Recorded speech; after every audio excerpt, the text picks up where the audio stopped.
पाव भाजी वड़ा पाव तो सभी ने बहुत बार खाया है। क्या कभी आपने इस तरह का पाव मसाला सैंडविच खाया है जिसे मैंने बनाया है बिना मेयोनीज, बिना क्रीम और बिना चीज़ के? घर में रखे सिंपल से सामान से हम इस रेसिपी को बनाएंगे। आप चाहे तो इसे छोटी मोटी पार्टी, गेट टुगेदर में सर्व कर सकते हैं। खासकर बच्चों की पार्टीज में रखेंगे तो बच्चों को बेहद पसंद आएगा ये स्नैक। और भी कई तरह की सैंडविचेस, ब्रेड से बनी रेसिपीज मैंने अपने चैनल पर दे रखी है।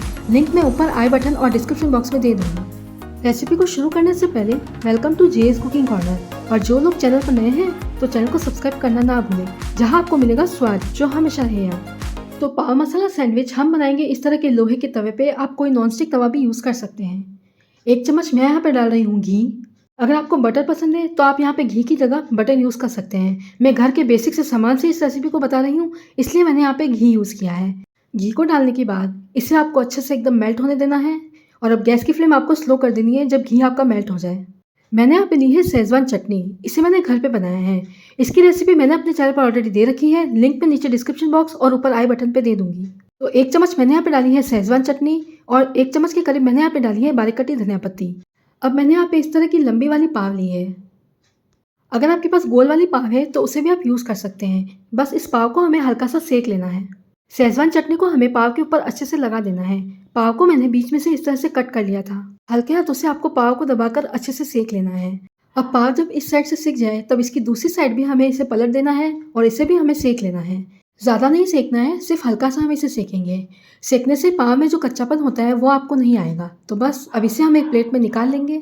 इस तरह से पाव को सेक लेने के बाद इसे हमें तुरंत असेंबल कर लेना है। तो नीचे वाला हिस्सा जो पाव का होता है उसे हम रखेंगे प्लेट पर। अब फिर से हम इसके ऊपर लगाएंगे थोड़ी सी शेजवान चटनी। अगर आप बच्चों के लिए बना रहे हैं तो शेजवान चटनी उतनी काफ़ी होगी जितनी अपने तवे पे लगाई है।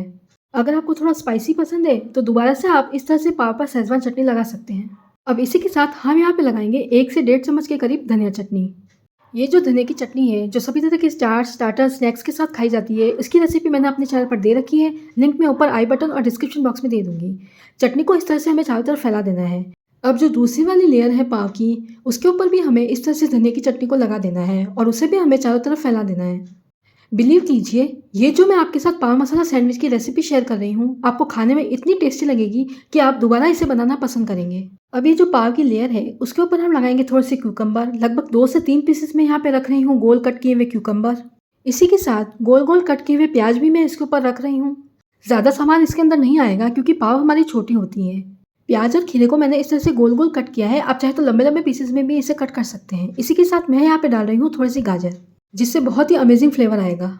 इसी के साथ 2 से 3 मोटे मोटे हरी मिर्च के टुकड़े हम इसके ऊपर रख देंगे। अगर आप बच्चों के लिए बना रहे हैं तो हरी मिर्च को आप स्किप कर सकते हैं। हरी मिर्च की जगह आप कैप्सिकम यूज़ कर सकते हैं। इसके अलावा आपको पत्ता गोभी, एवोकाडो या फिर टमाटो वगैरह डालना पसंद है तो वो भी आप डाल सकते हैं। अब इसके ऊपर हम डालेंगे 1/4 चम्मच चाट मसाला पाउडर, जिसे हमें इस तरह से चारों तरफ फैला देना है। ये जो चाट मसाला पाउडर है मैंने घर पे बनाया है। इसकी रेसिपी मैंने अपने चैनल पर दे रखी है। लिंक मैं नीचे डिस्क्रिप्शन बॉक्स में दे दूंगी। अब इसे क्रीमी बनाने के लिए कोई क्रीम, मेयोनीज और चीज़ हम यूज़ नहीं करेंगे। हम यहाँ पे यूज़ करेंगे घर की फ्रेश मलाई। जब हम दूध गर्म करते हैं तो उसके ऊपर जो मलाई होती है उसे मैंने अलग से एक बोल में निकाल लिया था, तो बस वही मैंने यहाँ पे यूज़ की है। इसे हमें इस तरह से फैला देना है। घर की फ्रेश मलाई आप इसके अंदर एक बार डाल के देखिएगा। इसके आगे आपको सारे क्रीम, चीज़ फेल लगेंगे। बाहर की कोई क्रीम, चीज़, मेयोनीज हमने इसमें ऐड नहीं की है, इसलिए जो पाव मसाला सैंडविच है खाने में बहुत ही हेल्दी है। तो अब इसकी ऊपर वाली लेयर को हमें इस तरह से रखकर इसे हल्का सा हाथों से प्रेस कर लेना है। अब तवे पे हम इसे फिर से सेक लेंगे। फिर से हम तवे पे डालेंगे घी। घी के गर्म होने के बाद 1 चम्मच इसके अंदर डालेंगे चॉप्ड कोरिएंडर लीव्स यानी कि धनिया पत्ती। इसी के साथ 1 चम्मच डालेंगे शेजवान चटनी। अगर आप बार बार शेजवान चटनी डालना पसंद नहीं करते हैं तो इसे स्किप भी कर सकते हैं। सिर्फ धनिया पत्ती आप इसके ऊपर डाल सकते हैं। अच्छा सा कलर आए और एक बड़ा सा टेस्ट और फ्लेवर आए, उसके लिए मैं यहाँ पे डाल रही हूँ इस तरह से 1 चम्मच शेजवान चटनी। और इसे हमें इस तरह से मिक्स कर लेना है। और मिक्स करने के बाद जो पाव मसाला सैंडविच हमने असेंबल करके रखा है वो हम इसके ऊपर रख देंगे। जो ऊपर की लेयर है उसे हमें पहले नीचे की तरफ रखना है और हल्के हाथों से इसे हम प्रेस कर देंगे। जब हल्का सा ये इस साइड से सिक जाए तब इसे हम दूसरी साइड भी पलट देंगे।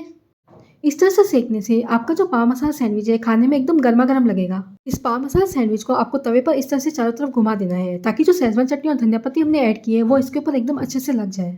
पाव मसाला सैंडविच को एकदम ध्यान से उठाइएगा और एकदम ध्यान से ही इसे आपको चारों तरफ घुमाना है, कहीं इसमें जो फीलिंग है वो बाहर ना निकल जाए। और ये लीजिए, गर्मा गर्म पाव मसाला सैंडविच हमारा बनकर एकदम रेडी है। बाहर से कोई भी क्रीम, मेयोनीज और चीज़ हम खरीद के नहीं लेके आए हैं। सिर्फ घर के बेसिक से सामान से हमने इस रेसिपी को बनाया है। और इस सिंपल से पाव मसाला सैंडविच को अगर आप सबको खिलाएंगे तो सब कहेंगे कुछ तो बात है इस पाव मसाला सैंडविच में। तो आप सभी अपने घर पर इस पाव मसाला सैंडविच की रेसिपी को कब ट्राई कर रहे हैं? और ट्राई करने के बाद अगर आपको कोई प्रॉब्लम आए तो नीचे आप कमेंट बॉक्स में लिखकर पूछ सकते हैं। और अगर आप मुझे कुछ सजेशन देना चाहते हैं तो वो भी आप कमेंट बॉक्स में लिखकर भेज सकते हैं। तो उम्मीद करती हूँ आपको मेरे इस सिंपल से पाव मसाला सैंडविच की रेसिपी अच्छी लगी होगी। अगर आपको मेरी रेसिपी अच्छी लगी है तो वीडियो को लाइक और शेयर ज़रूर कीजिएगा। मिलते हैं इसी तरह की ईजी, टेस्टी और इनोवेटिव रेसिपीज़ के साथ। तब तक के लिए bye friends, have a nice day.